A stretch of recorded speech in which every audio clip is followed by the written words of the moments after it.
Ego urabivuze ko igice cya mbere byatugoye nk'uko muzi abakinnyi bacu nari nabivuze muri conference ziheruka murazi ko shampiyona bitangura gukina inkino za competition kandi uravye umwanya twabateguye novuga ko twigoye rwose kugira bashobore gushika kuri namwe bashyizeko novyita rero ko mu gice cya mbere bagerageje gukina mugabo wabona ko ari amakani kubwo bariya experience kuvuga mugabo mu gice cya kabiri twaciye tugenda muri vestiaire turasubiramo turabwira tuti ubu rero mwamaze kubona uko mukina harakeneye umuntu agira ikintu akoze kugira ashobore gutsinda kuko shaka muri match hariho umuntu avuga ati harageze abo indeze bitabi cyo bafishaka bashaka yo gutsinda nacyo gituma nibaza ko ahanini ibyo nico byatumye kuko mu twari ko turakina wagerageje kunyuma ugomba gutwara kwiza mugabo maze gutera amapasi nkaje haragera ahantu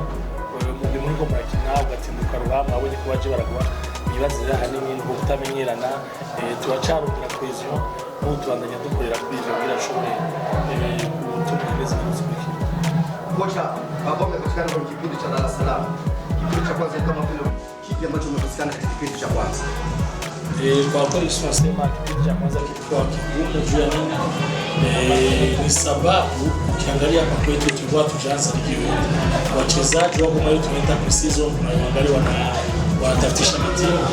Ndio maana kwa kuwasuka tukamata muda mdogo tukajaribu kuangalia tutatumika tu tuweze kufika kwa hiki kiwango mdogo. Kwa sasa kipindi cha kwanza walikuja wale wa mpya wamekuja na uoga competition match tena sana nyingine nchi watu wa juani ndio nimesema wameingia na hiyo uoga make kipindi cha pili tuambia nimeshaona kama wachezaji wetu tunacheza nao tunaweza tukapata goli ndio maana tukaambia tuongezea nguvu na inshallah tutapata hizo.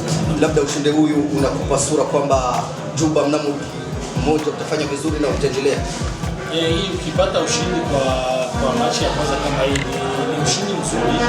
Inaonyesha sasa hivi tunaenda kutumia cha kufanya tunachezea kwa nje. Hivyo ameshaona inabidi sasa tunatumia tunaanza mikono juu kuweza kufunga na kwa nje. Sasa hakuna timu ya nje ndani. Lakini tumeshaona nafikiri mechi yetu tunaweza kufanya vizuri sana.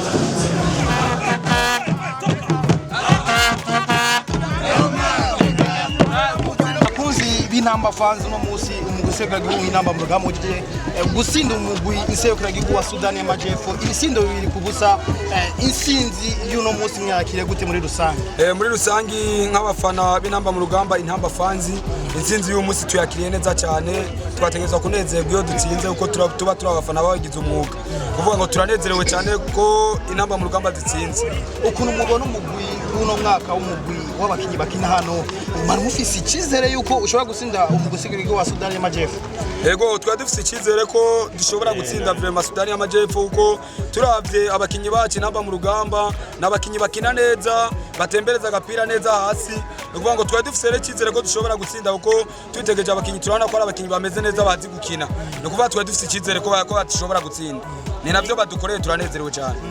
Igiki mugiye gukora kumbore nka mwebwe nk'abafana mu zindi nkino kugira muzoze mushigikira umugusegero gw'ingamba mu rugamba? Twebwe ico tugiye gukora nibaza ko nawe utazi ko twama turi ku kivi kwa gatatu twama turiko dukora ama repetition yo gufana turiga indirimbo tukiga ingoma no kuvuga ngo twereho turi ku kivi tuguma dukora kugira ngo tuze tugume dushigikira equipe nationale namba mu rugamba kuko nico twiyemeje nk'abafana b'inamba mu rugamba babigize umwuga. Murakoze cyane.